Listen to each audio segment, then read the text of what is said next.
Mesure et incertitude. Donc, on va faire la correction de ces trois exercices.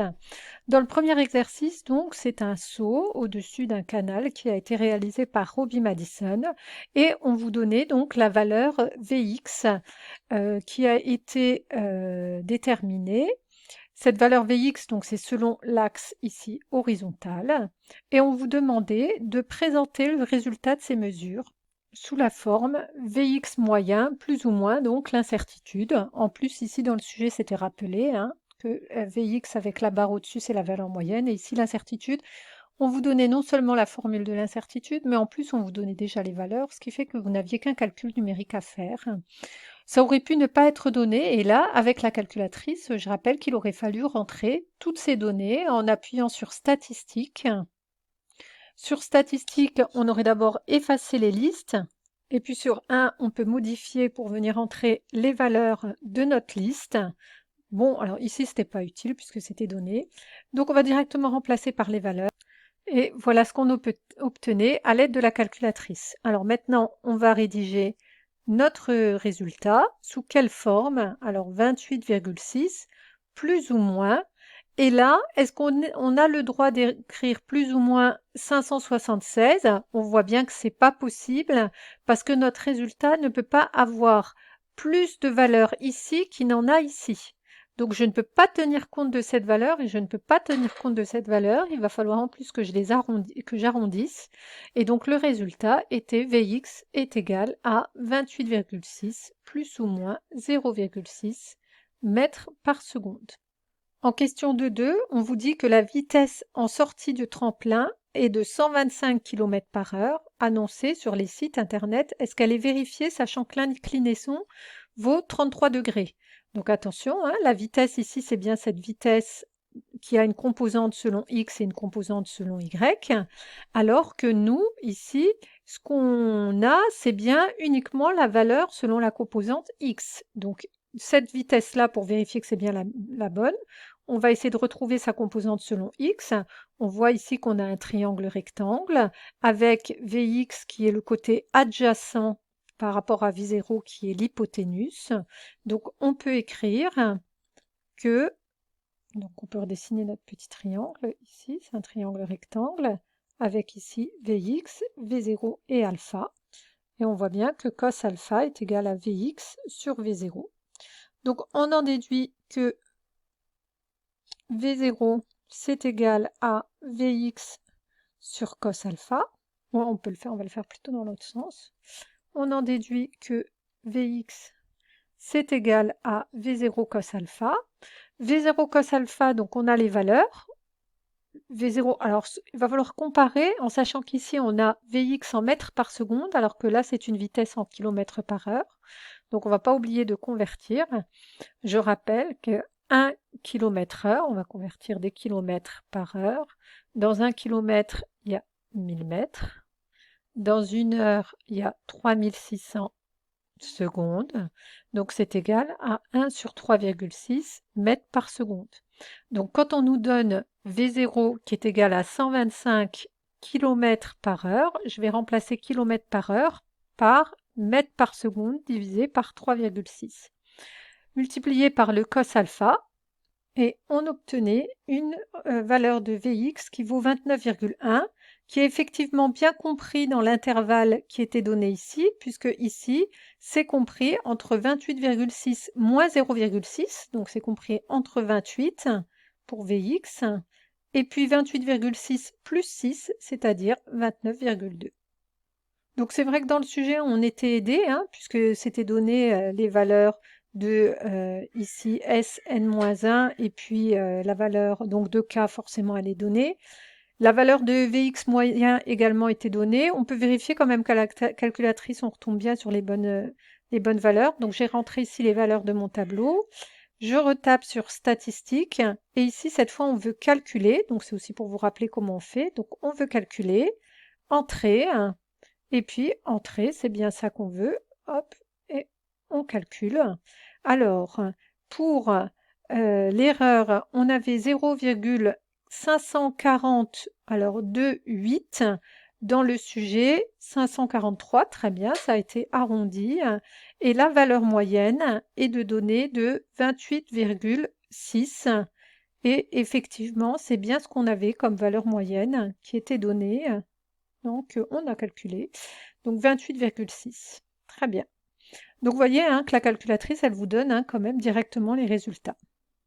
Donc, on passe au deuxième exercice avec transmission de l'information via un câble coaxial. Donc, ici, on vous disait qu'on étudiait la propagation de signaux électriques le long d'un câble coaxial, qu'on a un générateur de fonction qui délivre une tension de fréquence proche de 1 MHz, qui est relié à un câble qui a une longueur de 40 plus ou moins 0,05 m. Un oscilloscope qui permet de visualiser la tension à l'entrée et la tension à la sortie du câble. On vous donnait donc l'oscillogramme et on vous demandait d'identifier à partir de l'oscillogramme celui qui correspondait au signal d'entrée, celui qui correspondait au signal de sortie. Alors bon, c'était assez facile, hein. Le premier sera forcément celui du signal d'entrée et le second du signal de sortie, c'est le premier indice. Deuxième indice, on voit aussi que le signal de sortie est atténué par rapport au signal d'entrée. Donc le signal A était celui d'entrée, le signal B était celui de sortie. En deuxième question, on vous demande de déterminer la durée de propagation, taux du signal dans le câble. Il s'est propagé le temps d'être, par exemple ici je prends le début du signal, le temps que ça a mis pour arriver, donc c'est le signal B. Donc on va tout simplement compter ici en termes de division. Donc on avait deux divisions, en sachant qu'une division, ici c'est bien l'axe des temps, hein. Donc une division, c'est 100 nanosecondes par division, donc 200 nanosecondes. Donc on peut déjà noter cette réponse. Ensuite, dans la question suivante, on vous disait qu'on estime que la lecture de l'oscillogramme s'effectue avec une incertitude absolue correspondant à la plus petite graduation. Il fallait en déduire l'incertitude, donc au niveau des graduations, sur la détermination de la durée de propagation. Alors, la plus petite graduation, l'image n'était pas très bonne, mais bon, on arrivait à deviner que une division était divisée par 5 intervalles. Donc, en sachant qu'une division, c'est 100 nanosecondes, donc la plus petite graduation, c'est 20 nanosecondes. Donc, l'incertitude sur cette durée, elle est de 20 nanosecondes. On vous demandait en question 1,6 de calculer la vitesse de propagation du signal dans le câble. Eh bien, on connaît la distance qui a été parcourue, 40 mètres. On connaît le temps que ça a pris. On avait dit 200 millisecondes. Donc, on pourra en déduire la vitesse. V est égal à D sur T. Donc, ici, plus précisément, c'est L. La longueur, on a dit que c'était 40. Divisé par 210 puissance moins 9. Et on trouvait 2 puissance 8 mètres par seconde. J'ai gardé le nombre de chiffres significatifs. Question 1.6, on vous donnait une relation qui permettait de calculer l'incertitude sur la vitesse. On vous disait où l'incertitude de L représente donc l'incertitude sur la valeur L. Alors il y a eu un problème au niveau du sujet, ça a mis des carrés à la place des L, mais bon, avec la phrase ensuite, on comprenait que c'était U de L. Il fallait d'abord montrer donc que les incertitudes U de L sur L, donc les incertitudes relatives et celles sur la durée, pouvaient être négligées. Donc on va tout simplement remplacer par les valeurs. Donc quand on remplaçait, on trouvait indice moins 3 pour l'incertitude relative de L et 0,1 pour l'incertitude relative de la durée. Donc dans le sujet, on vous demandait de montrer qu'une des incertitudes relatives peut être négligée. Bien, on voit bien que c'est celle-là, hein, U de L sur L. On voit qu'elle est très inférieure à U de taux sur taux, donc elle est négligeable. C'est celle-ci qui est négligeable. Ensuite, on vous demandait alors de déterminer un encadrement de la vitesse V. On va prendre tout simplement cette formule et remplacer par les valeurs.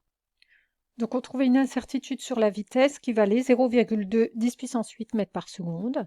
Donc on pourra donner l'expression de la vitesse, ou plus précisément un encadrement. V est égal, alors là c'est vrai qu'avec la calculatrice on avait aussi ça comme valeur, donc on a 2,0 plus ou moins 0,20 10 puissance 8 mètres par seconde. En question 1,7, on vous donne la valeur théorique de la propagation du signal, de la vitesse théorique de la propagation du signal dans le câble, qui dépend de la vitesse de la célérité des ondes électromagnétiques et puis également d'un coefficient qui s'appelle la permittivité diélectrique, qui est relatif justement à la matière du câble. On nous donnait les valeurs, il fallait juste remplacer par les valeurs pour trouver cette valeur théorique. Et on trouvait la valeur de 2,1 10 puissance 8 mètres par seconde, qui est bien compris dans l'intervalle ici. Donc on nous demandait si c'était acceptable, effectivement. On passe au dernier exercice, ce qui est également un extrait de sujet de bac. Pour un électron, nous donner le rapport E sur M, la charge électrique de l'électron divisée par sa masse, qui dépend de pas mal de paramètres. On vous donnait les valeurs de tous ces paramètres avec leurs incertitudes. Et on vous donnait une formule qui permettait de calculer l'incertitude absolue de E sur M, qu'il fallait calculer. Donc tout simplement, on va remplacer par les valeurs, en sachant qu'à chaque fois, on a les incertitudes absolues des différentes grandeurs. Et puis, il fallait exprimer le résultat de E sur M avec cette incertitude. Donc ce n'était qu'un calcul théorique. Donc, quand on remplaçait par les valeurs, on trouvait 6 10 puissance 9 coulombs par kilogramme. Et donc, on pouvait donner ce fameux encadrement de E sur M.